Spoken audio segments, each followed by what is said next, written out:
You're watching the award-winning GHS-TV, a nationally recognized student television station.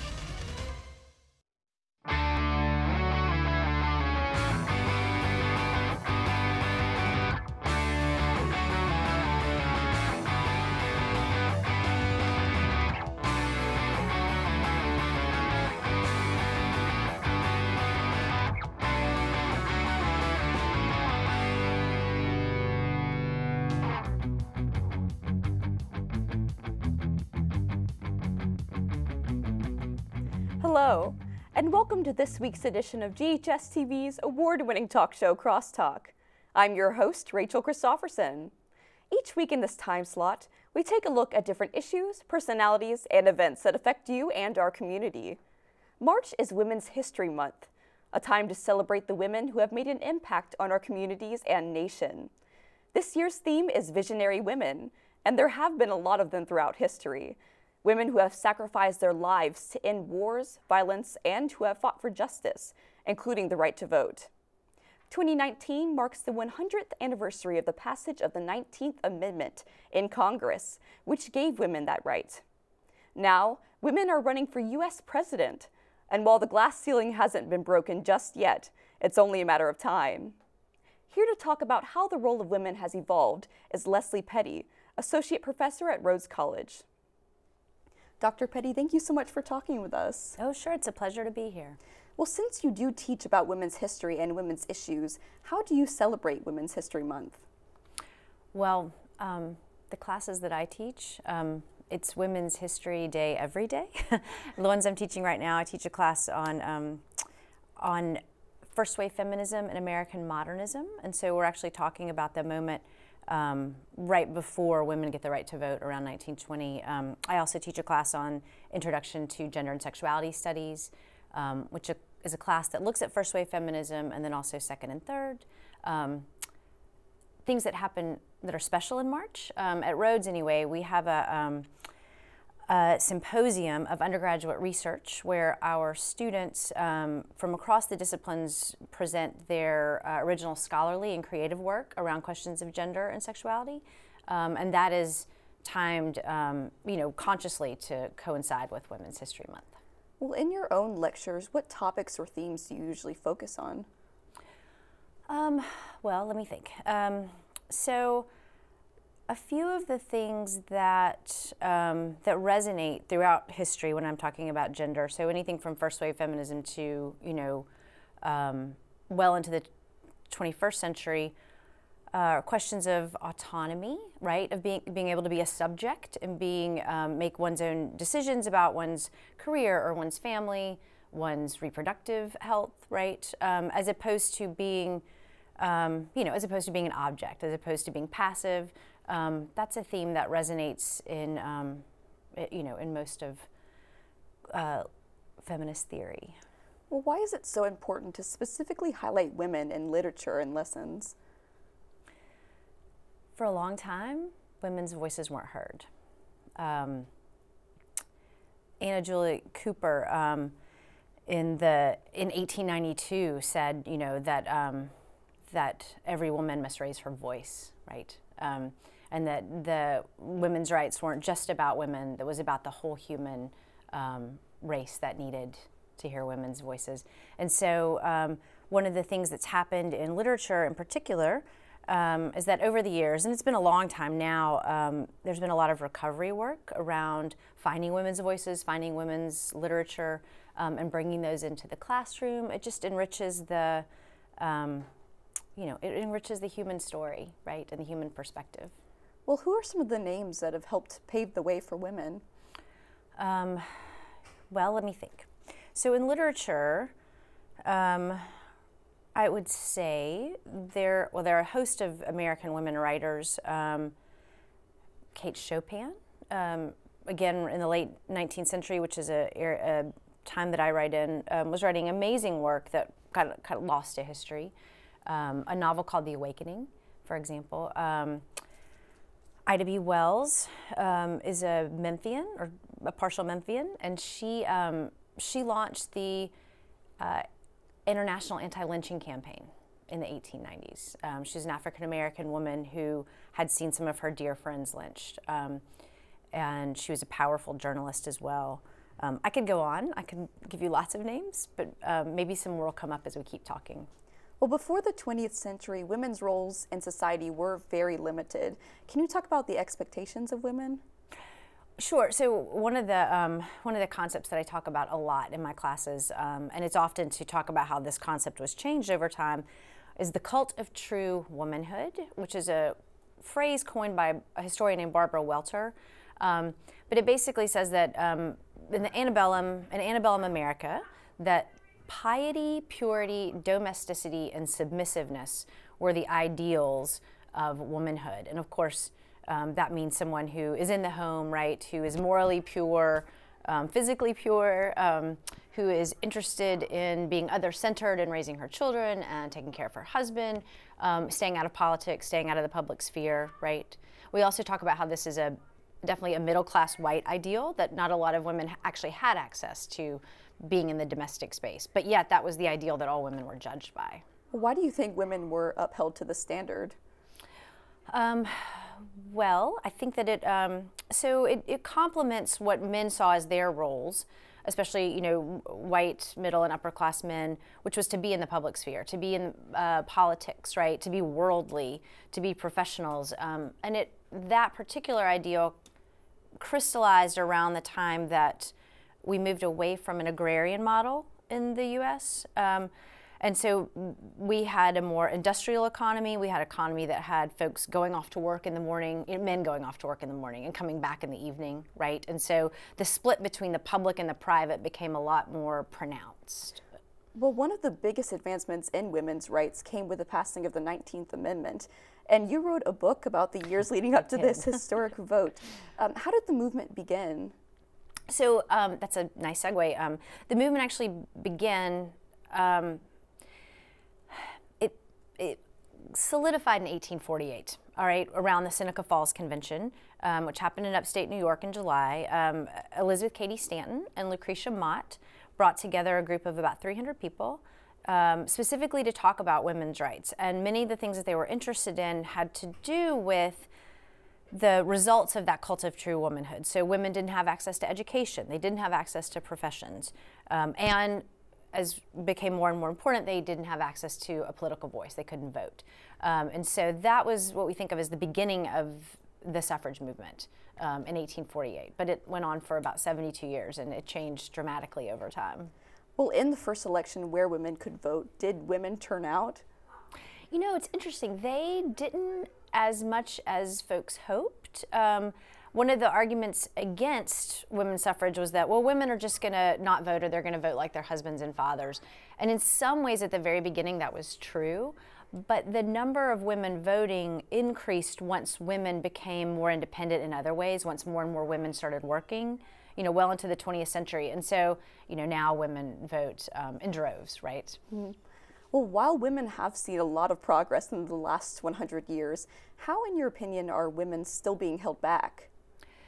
You know, that's a great question, and it's a kind of paradoxical question, right? The more gains that women make, the more the limitations are exposed. So with, in the last, I guess, a few now presidential elections, we had Sarah Palin, we had Hillary Clinton most recently, right? Women who have achieved great success and great status, and yet many of the conversations about them in the press and the ways that they were described were incredibly gendered, right? Sometimes quite misogynistic, different stereotypes, and yet they were stereotyped, right?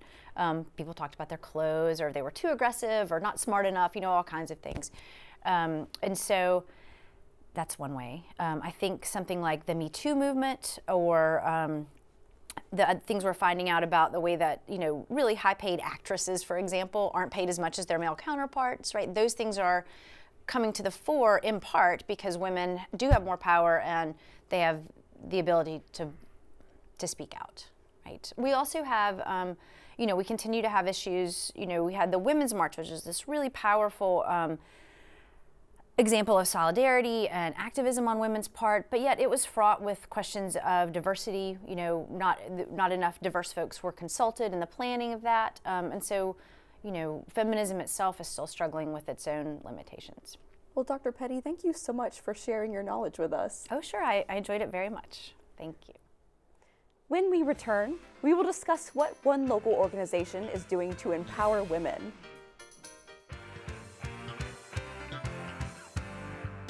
We're running a 24-hour broadcast television station like no other school has done. It is student run, it's student produced, it is student written, and it's student directed. Here's to another 35 more years. Students here get immersed in lots of different types of shows so that when they go out into the real world or to college, if this is what they want to pursue, they are so prepared. Those lessons have also affected me in the ways that I would never even imagine. It has shown me to be different and to, not settle for mediocrity. When you're producing a show, you want your show to be the best one it can be. You want it to be a show to remember, a show that you want to look back on and say, I did that. Yes, I did do this. Did I believe that I could do this? No, but because of all the support that I gained, I know that I can actually get this done. I know that the skills I've learned here is something I'm never going to forget, and same with the experiences here. From all of us here at GHS-TV, have a great day. For more information about the Kappa program, visit ghskappa.com or call 755-7775. You're watching the award-winning GHS-TV, a nationally recognized student television station. Welcome back to Crosstalk. Similar to the past, women today still fight for equality and dedicate their lives to making a difference. The Memphis Area Women's Council is one organization working to change local policies to be more inclusive for women. Here to talk more about the organization's mission is Executive Director Deborah Clubb. Ms. Clubb, thank you so much for talking with us today. Glad to be here. Well, the Memphis Area Women's Council celebrated 15 years last year. How did your organization form? We actually began after the 2000 census showed Shelby County women really lagging behind in a range of areas, including how much they voted, their educational attainment, their access to health care, wages, just sort of all the measures of sort of progress were not happening for local women at all in the rate that we thought, in the big new century should be the case. So several women went around the city having listening tours and heard from hundreds of women about what needed to be done to improve that. Out of that came the creation of the Memphis Area Women's Council, a new nonprofit at that time to sort of pick up where the former National Organization for Women chapter here had worked, trying to raise women's voice again around the needs of women. Well, who would you consider to be your main target group in your work? I try to speak on behalf of all women, whatever their zip code, whatever their work, whatever they're doing at home. We share the same needs wherever we are, for safety, for equity, for justice. We do a great deal of work around domestic violence, gender violence of all kinds, and as well as speaking out when we can and working when we can on things like wages and even transportation. Bus routes can make a difference for a woman who has no other way to get to work. So we work on a lot of different areas. Well, what are some of the biggest issues faced by women in Memphis today?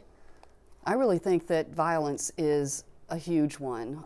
Wherever we are in our age or our work or where we live, violence in the home is so epidemic.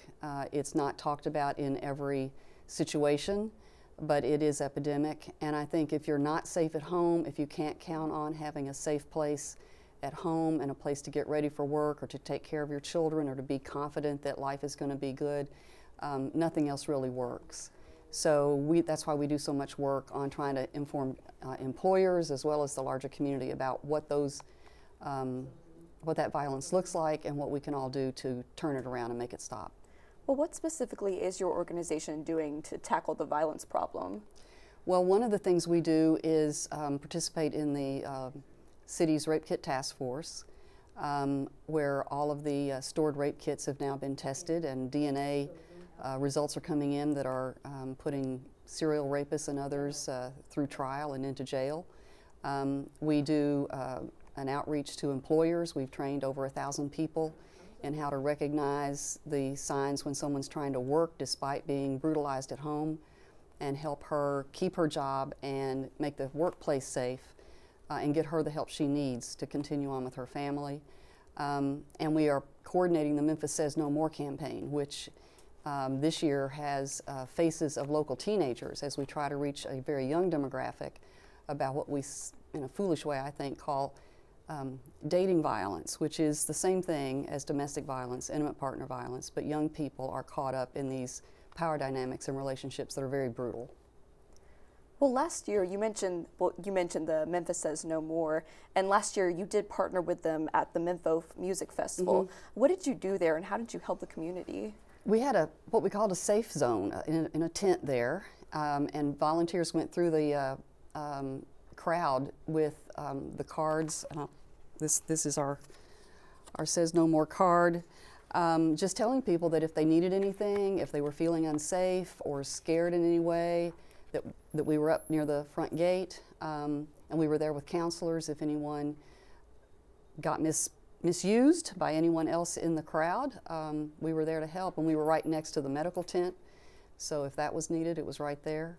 And we got a really great response of gratitude from the crowd there. We happily never saw anybody who'd been violently hurt, but our messages were up on the big screens there, and I think it just gave everyone there a comfort level. And we're going to be back there this year as well again. Well, you do help manage 5 programs that center around helping women. Can you talk about these programs and their development? I wonder which 5 you're thinking of. Let's see. There's Memphis Says No More and the Rape Kit Task Force and the Violence at Home Victims at Work training for employers. Women of Achievement is the one we do especially during Women's History Month in March, and that for the 35th year this year will be a celebration of local women and their change-making leadership. We will be at the Holiday Inn University of Memphis to give 7 awards celebrating 9 different women. The public is invited. You can go to our website and get your reservations. That's a really exciting event. We have now, with this year's group, celebrated and preserved the stories of 257 women of Memphis and Shelby County, and those are available in our books as well as online on our website. So we're really excited for the 35th year of that, and along with that we'll be doing a trail, a history trail through downtown and over to Soulsville and up to the University of Memphis and through Elmwood Cemetery and Beale Street, highlighting amazing local women as a tourist guide. So we're doing that for our 35th year. Well, Ms. Clubb, thank you so much for talking with us about your organization. Thanks for having me. Now, we will take a short break, but when we return, we will talk to one woman who has made it her mission to end human trafficking. If the children of the world. Every day is different, you know? Every day is a new piece of music. It's a large program. We have 3 full choral ensembles, a women's chorus, chorale, which is about 55 students, and our chamber choir, which is about 18. There have been lots of opportunities to audition, which have encouraged me to be more confident with myself and really put myself out there. I really enjoyed my time being in choir, especially here at Germantown, because I feel like there's something special about this particular school. I like them to walk into my room and feel as though they are free to experiment with sounds. How beautiful can you make German? That's the challenge. We always say that we're a school of excellence, and I feel that that really shows like in performances, because we're all so focused in trying to reach our goals. For more information about the Kappa program, visit ghskappa.com or call 755-7775. You're watching the award-winning GHS-TV, a nationally recognized student television station. Welcome back to Crosstalk. I'm your host, Rachel Christopherson.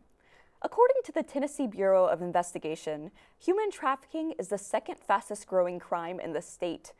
Victims who escaped often need help getting back on their feet. RestoreCorps here in Memphis rehabilitates, empowers, and seeks justice for those who were forced into trafficking. Rachel Haga, the executive director, joins me now.